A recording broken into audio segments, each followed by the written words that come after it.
I'm happy that we have a large number of people on the call today. Media and communications training is very important. It makes our job easier, and I promise you, when you get the calls from the media and those looking to get the scoop, you will be prepared and it'll make your job easier. I have the honor of introducing Reverend Mark Thompson. He has over 25 years in journalism. He has done it. If you've seen it, he's probably done it. He knows everybody. He's cool with everybody. He's a part of the NAACP family. So please be warm and welcoming to him. He has put together a great presentation for us today. And without further ado, Mark, show's all yours. All right. Thank you, Brother Mark. That's a nice name. Good to see everybody. Let me thank this stellar communications team, and congratulations on all the new titles and honorifics everybody has. Congratulations to so I have been asked, and I'm honored to be asked, and even somewhat flattered. Abba and Trevon and Mark think I know a couple things. I don't know. We'll see tonight, but I like to share some of my experience in terms of strategizing how to engage the media and making sure you do it in such a way that you get the maximum coverage that you should get. Things are different. Things are changing all the time. And so we have to adjust to that when it comes to our strategies, when it comes to our campaigns, when it comes to the media. So that's what we're going to try to cover tonight. The first item on the agenda, I want to talk a little bit about how we become media creators.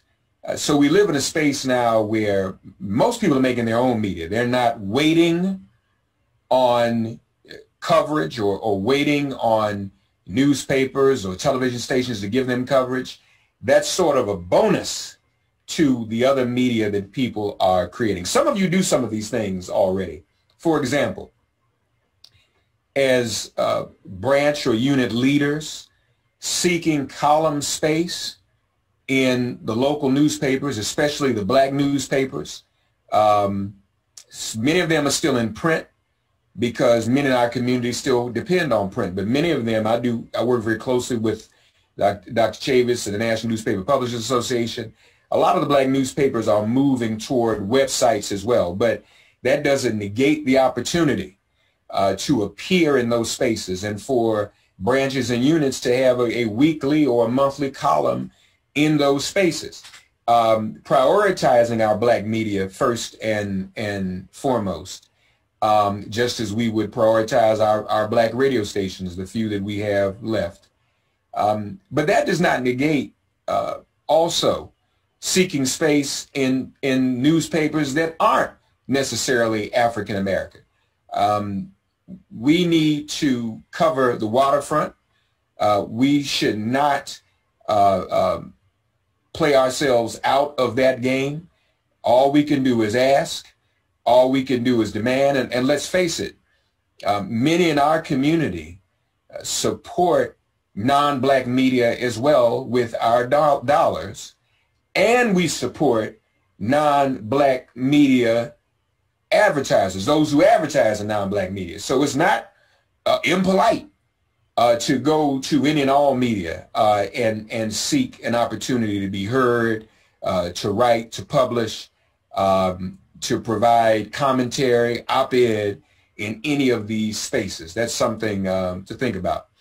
Also, social media is important. First of all, it's time, if we haven't yet, I wish it would really be something if every branch and or unit could have its own dedicated website. I think that's important in terms of getting information out, in terms of organizing, in terms of educating the public, in terms of mobilizing the public, a place where people can go and land. And it's necessary more than ever, because until we get back in physical spaces, people are saying that physical spaces may never be the same again.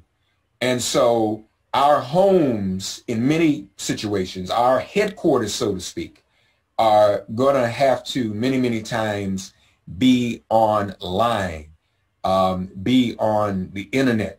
And so we want to get a website. And then on those websites, we can post our columns, post our opinions, post our news coming out from the branch or the unit.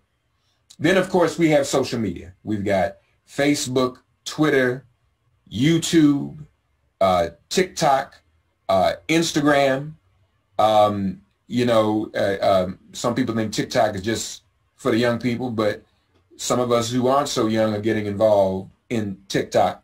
Branches and units, this again is how you create your own media, should have accounts for the branch, for the unit, across all social media, and post to those accounts regularly so that the community and the public can see what you're doing. And if a news medium will not cover what you're doing, you can cover yourself on social media. That is pretty much the purpose of that.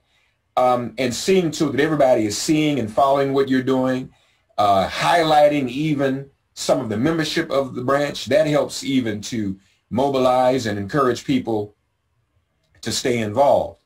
You notice I have a couple of other words up here, StreamYard and Restream. You all may not know what those are, but those are resources that you can use to go live across any of these social media, to do an Instagram Live or Facebook Live. And StreamYard and Restream enable you to do those, all of those simultaneously. So you can go live across all your branches and all your units' social media and create your own audience. And before you know it, you may have thousands of people watching it. And that may be something that you'll have to use to make an announcement, to make a press event. I think we're going to find, and what we are finding, as a matter of fact, is that in the time where we are not as physical as we normally have been, sometimes media, news media, will cover your social media event. And so everybody ought to be thinking about that and making that a priority. And I know for some people it seems intimidating. Don't let it intimidate you. It's a lot easier than you think it is. And once you get in there and get the hang of it, it's actually enjoyable and fun. If you stay focused on the message, don't get distracted by the trolls. But it actually is a lot of fun. So everybody ought to be thinking about a website. Everybody ought to be thinking about social media accounts. Everybody ought to be thinking about investing in platforms like StreamYard or Restream to go live across all social media platforms simultaneously, okay? Also, something else that's becoming popular as I was talking about appearing on news media spaces with columns and whatnot. There's something new called Substack, and other digital publishing platforms where people are publishing newsletters and sharing them with wide audiences, some for even donations and pay. Some are making even a living off of it. Imagine a branch or a unit doing something like that and actually using it as a fundraiser. So your branch is actually creating, once again, its own medium, and it's creating its own written medium, so to speak, or print medium. It's not physically printed on paper, but it's something for people to read. But all of these things working together cover the waterfront in terms of becoming media creators. The next topic I want to go over with you is cultivating media relationships, those in the news media in your local community. It is likely, most likely, that whatever news is to be made by an NAACP local branch or unit, it is news primarily to be made locally and news primarily to be covered locally. So even before you start reaching out and making news, you can start to develop today, relationships with local media in your community, inviting local media, even if not to cover it, because how many people, media is their vocation, but they're still members of the NAACP, like I am. So I cover myself, the NAACP, as a member, and I fully disclose that. Others, many as we know, do that as well. Others are open to doing that, but begin to cultivate that relationship. Invite them to events, invite them to meetings, even if it's not necessarily right away, to cover a specific press event. Invite them to be a part of that. Invite local media members to join the NAACP as members of the community. They can take that media coverage hat off for a few minutes and become a member of the NAACP. What the NAACP struggle for justice often impacts media and media corporations and media companies and fairness in coverage. So cultivate those relationships. Invite those media members to join branches and units of the NAACP. Also, get acquainted meetings with local editors and publishers and producers, assignment desks. Get to know those in your community so they can get to know you. So they won't necessarily see the NAACP as just an acronym, or as just a building, or as just an entity that holds them accountable, and to some is intimidating. That's not a bad thing. That's a good thing. But allow them to see some of the human beings, some of the personalities that are, some of the charisma within our branches and units, and just cultivate those relationships and possibly open their eyes to want to give more coverage to the NAACP at the local level. Now, this is timely in this moment of reckoning. I guess the moment of reckoning is not over. It doesn't seem to be. And you would like to think that local media are interested in covering issues that the NAACP is involved in. So this is an opportunity to cultivate those relationships. You also, on your own, want to begin to research contacts for local media assignment desks. I can't tell you how many times a week I get a phone call. Do you have a media list, Mark? Do you have contact lists for everybody in the media in the whole wide world? And what you ought to do, what people ought to do, and I'm not just saying I get that from the NAACP, I get that from all over the place. You want to begin to research contacts for local media in your area, the assignment desks, phone numbers, and that's very important. People don't really use fax machines anymore. At least people I know don't, and I know I don't. But we used to always fax stuff to media and assignment desks, and it worked like clockwork. Now we have to call. That's number one. Get that contact information. You can start working on that today, even before you know you're going to plan something for the press. That should always be handy.